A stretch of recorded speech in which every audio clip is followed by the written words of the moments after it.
everyone, welcome back to my kitchen.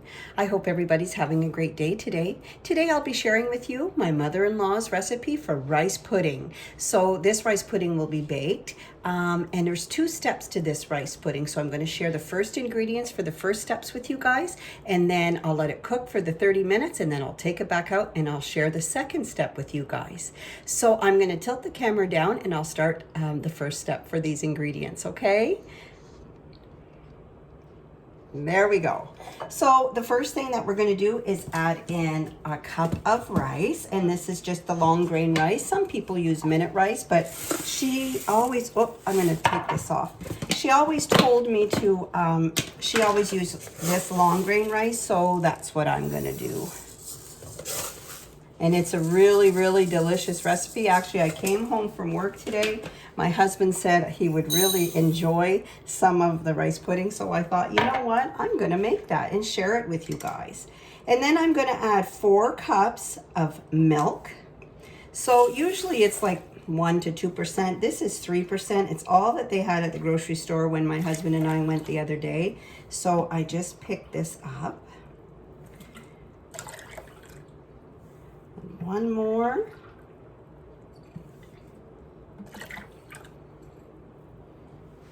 There we go. So I hope everybody's having a great day. I just have to wipe up a little mess here. I hope everybody's having a great day today. Today, it was pretty busy at work for me, but I'm kind of glad to be home now. So the next thing that I have to put in is a teaspoon of salt.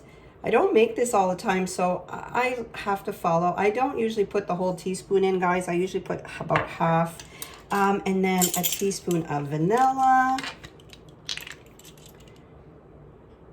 And I usually have real vanilla, you know, not the extract, but this will do for now. A teaspoon of nutmeg.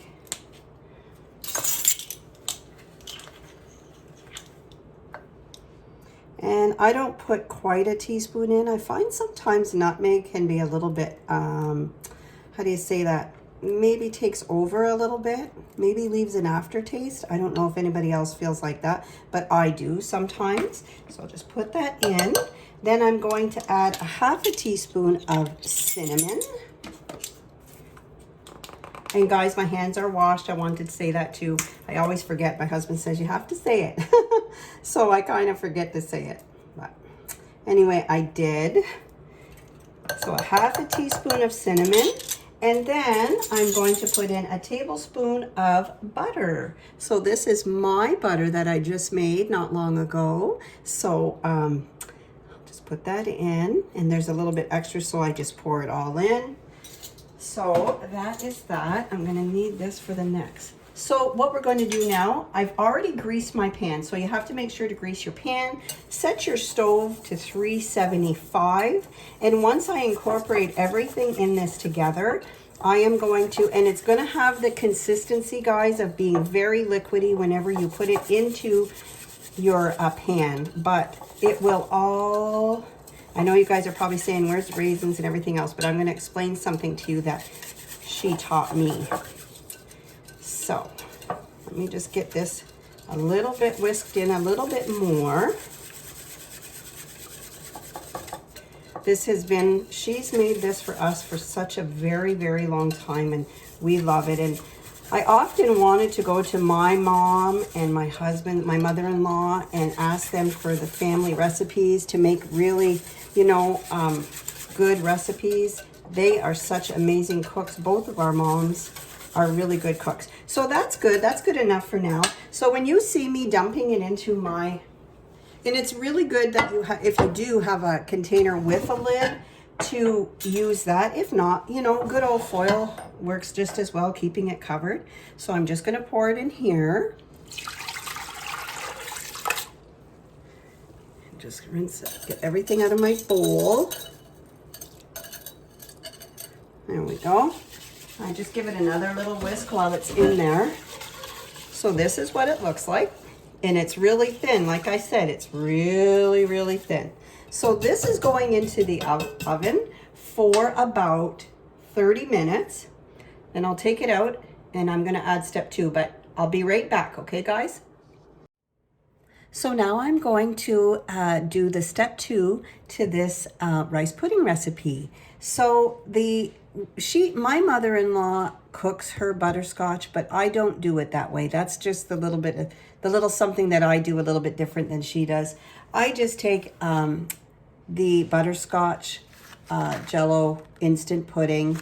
And what I do is it calls for the this is step 2. So we're going to put in 1 cup of cream.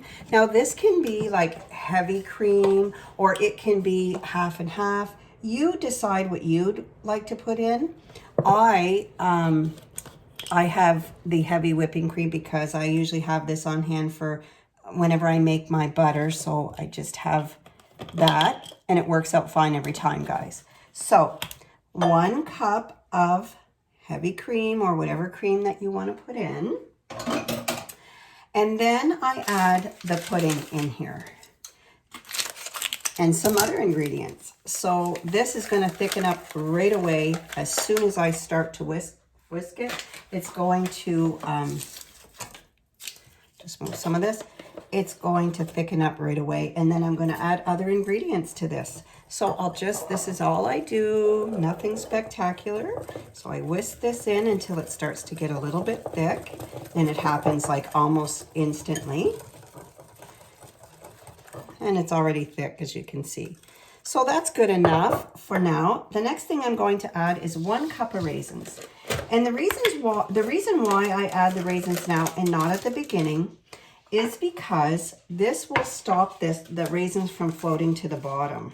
So that's why I do, well, my mother-in-law does it this way.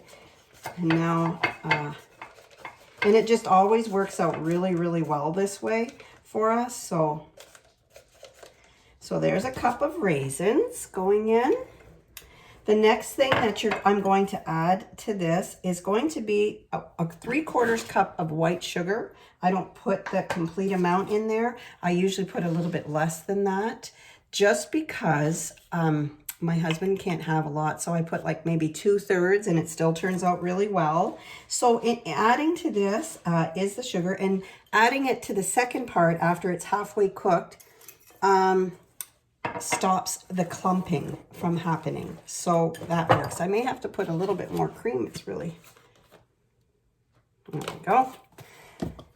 You guys just do it like these ingredients. I'm telling you, this is like a no-fail ingredient, or rice pudding, I should say. It's so, so good. Now, the last thing that I'm going to put in before I add this mixture into the rice pudding is 1 egg beaten very well. And the reason why it's going in now as well and beaten so well is so there won't be any clumping again. So the sugar and the egg can very well clump or cook ahead of time before you get your rice pudding cooked. So this is the reason why you put it in now. I'm going to do that. That's good, I think. There we go. And I'll add that in, whisk it up. We love this recipe. It's the butterscotch pudding. I think it's just a combination of everything. It's just so, so good. So see what it's looking like? This part is really thick. Incorporate everything really well, especially the egg, the sugar, and your raisins. So that's good. I'm going to be right back, guys. I'm going to pull the step 1, the rice pudding that's in there right now that's cooking. I'm going to pull it out of the oven, and then I'm going to add this to it. I'll be right back. Hi, guys. So it's been 30 minutes. I pulled the rice pudding out of the oven, and I'm going to add the second step of the ingredients in because they're all combined. And then I'm going to put it back in the oven for another 30 minutes. So I'm just going to tilt the camera down. I'll show you guys what I do, and then I'm putting it back in the oven.